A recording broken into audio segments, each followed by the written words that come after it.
तस्वीरें इराक के बेबीलान प्रांत की हैं और यहाँ पर एक बहुत बड़ा हमला हुआ है। हमले में हथियारों का जखीरा नष्ट किया गया है। कई कमांडर और सैनिक यहाँ पर हताहत हुए हैं। जहाँ स्ट्राइक हुई वहाँ बहुत बड़ा और गहरा गड्ढा बन गया है। दावा ये किया जा रहा है कि इजरायल ने ईरान से भी बड़ा हमला इराक के बेबीलोन में किया है।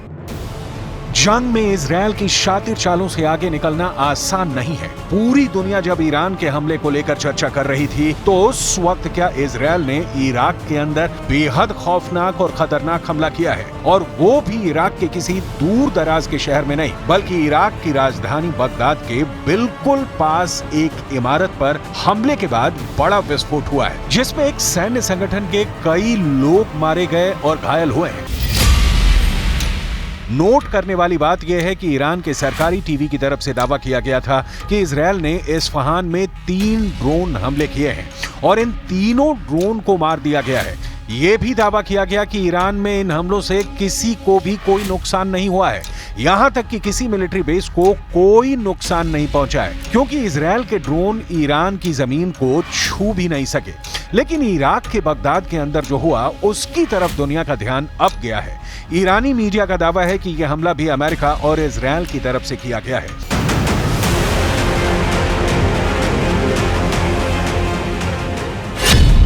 लेकिन इराक के अंदर हुए इस हमले का सच क्या है? आखिर बगदाद की राजधानी के पास क्या हुआ? आखिर क्यों एक मीटिंग में हमला किया गया जिसमें ईरान के समर्थक कमांडर युद्ध की रणनीति बना रहे थे?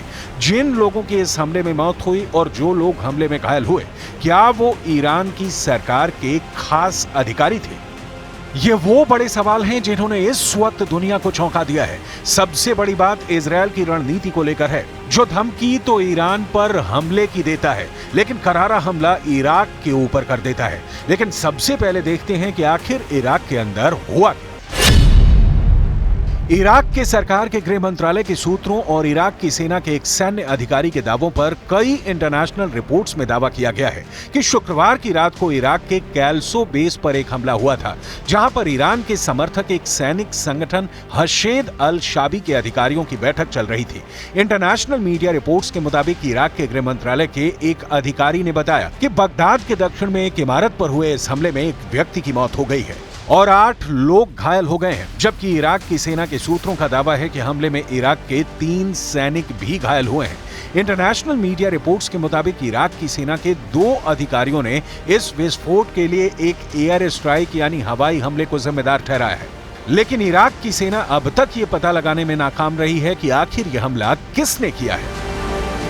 दूसरी तरफ इराक में मौजूद ईरान के समर्थक सैन्य संगठन हशेद अल शाबी की तरफ से यह कहा गया है कि हमले में उससे नुकसान हुआ है, उसके लोग भी मारे गए हैं और घायल हुए हैं। इस संगठन का दावा है कि इराक की राजधानी बगदाद के दक्षिण में 85 किलोमीटर दूर में मौजूद कैसलो सैन्य बेस है। यहां उसके हेडक्वार्टर पर हमला हुआ है। इस हमले में कई गाड़ियां भी क्षतिग्रस्त हुई हैं। इस संगठन के बेस कैंप में बड़ी संख्या में अत्याधुनिक हथियार और गोला बारूद मौजूद था, जो कि इस हमले में नष्ट हो गया। जैसे यह खबर चर्चा में आई, सोशल मीडिया पर अमेरिका की सेना की तरफ से तुरंत बयान जारी किया गया कि ईरान के समर्थक सैन्य संगठन हशेद अल शाबी पर हमला अमेरिका ने नहीं किया है। यूएस सेंट्रल कमांड ने एक्स पर पोस्ट किया कि संयुक्त राज्य अमेरिका ने 19 अप्रैल को इराक में कोई हवाई हमला नहीं किया है। नोट करने वाली बात यह है कि जब ईरान ने इजरायल पर 300 से ज्यादा बैलिस्टिक मिसाइल, क्रूज मिसाइल और ड्रोन से हमले किए थे, उस वक्त हमले सिर्फ इजरायल की जमीन से नहीं हुए थे। तब ये हमले यमन और इराक की जमीन से भी हुए थे। यमन में हौती सैन्य संगठन ईरान के ही दाएं हाथ की तरह काम करता है और इराक के अंदर भी ऐसे कई संगठन हैं जो ईरान के लिए काम करते हैं। ऐसे में सवाल ये उठ रहा है कि क्या इजरायल की सेना ने ईरान के समर्थक उन संगठनों पर हमला किया है जिन्होंने इजरायल पर हमले में ईरान का सहयोग किया था। इजरायल ने अब तक ईरान के इस्फहान में हुए हमले पर कोई भी आधिकारिक पुष्टि वाली प्रतिक्रिया नहीं दी है। हालांकि जब इजरायल ने 1 अप्रैल को सीरिया के अंदर मौजूद ईरान के दूतावास पर हमला किया था, उस वक्त भी इजरायल की तरफ से इसकी कोई आधिकारिक पुष्टि नहीं की गई थी। लेकिन ईरान ने सीधे सीधे इजरायल पर ही आरोप लगाया था और इजरायल ने कभी भी इसका खंडन नहीं किया था। अब दुनिया में कई इंटरनेशनल रिपोर्ट्स में यह दावा किया जा रहा है कि इराक के बगदाद में हुए भीषण हमले के पीछे इजरायल का हाथ हो सकता है। सबसे महत्वपूर्ण बात यह है कि इराक की राजधानी बगदाद से 85 किलोमीटर दक्षिण में मौजूद बेबीलोन प्रांत के कैल्सो बेस पर हो रही गतिविधियों की सटीक जानकारी हमलावर को थी। दावा यह भी किया गया कि इस इमारत में ईरान समर्थक सैन्य बलों के सीनियर कमांडर्स मीटिंग कर रहे थे। इस तरह की सटीक इंफॉर्मेशन के आधार पर हमले के लिए इजरायल को माहिर माना जाता है। याद कीजिए, 1 अप्रैल को जब सीरिया के ईरानी दूतावास पर इजरायल का हमला हुआ था, उस वक्त भी इजरायल के पास सीरिया के अंदर ईरान के दूतावास में ईरान के रिवॉल्यूशनरी गार्ड के सीनियर कमांडर्स की मौजूदगी की सटीक सूचना मौजूद थी।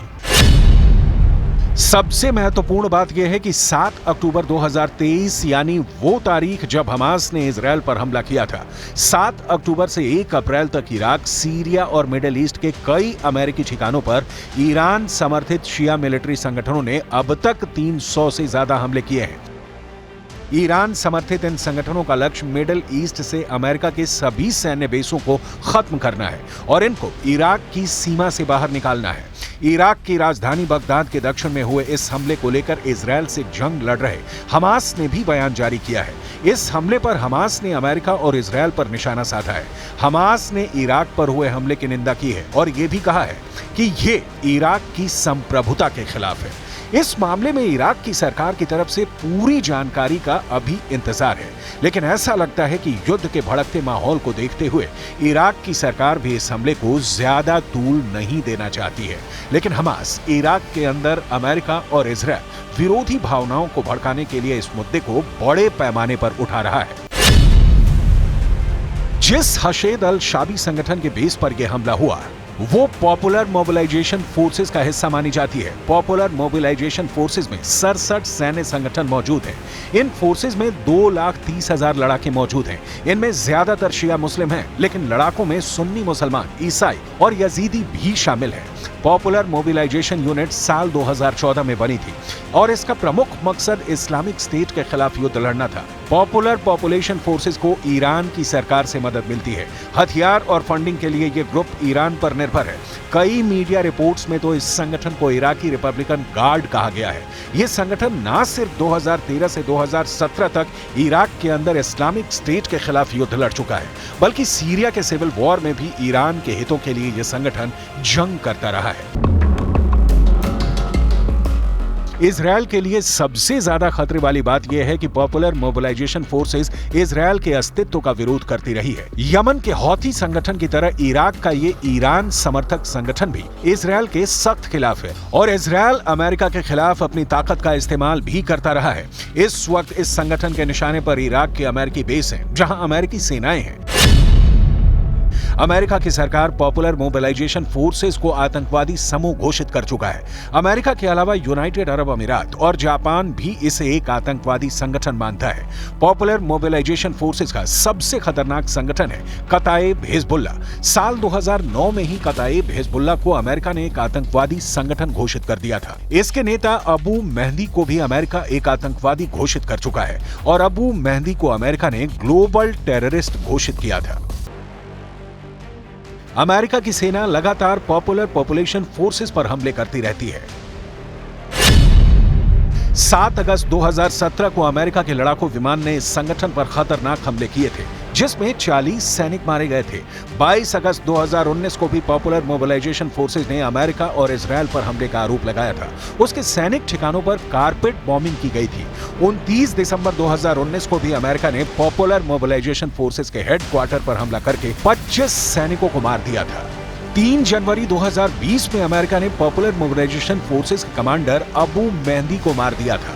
सबसे बड़ी बात यह है कि ईरान के मशहूर कमांडर खुद सेना के प्रमुख कासिम सुलेमानी को भी अमेरिका ने 3 जनवरी 2020 को इसी हमले में मारा था।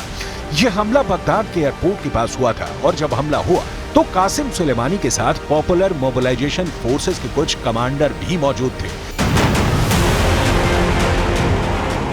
अमेरिका लगातार इस संगठन पर हमले करता रहा है। साल 2024 में अमेरिका जनवरी और फरवरी के महीने में भी इस ईरान समर्थक संगठन पर हमले कर चुका है। इसका ताजा हमला 2 फरवरी 2024 को हुआ था, जब अमेरिका के लड़ाकू विमान के हमले में इस संगठन के 16 लड़ाके मारे गए थे।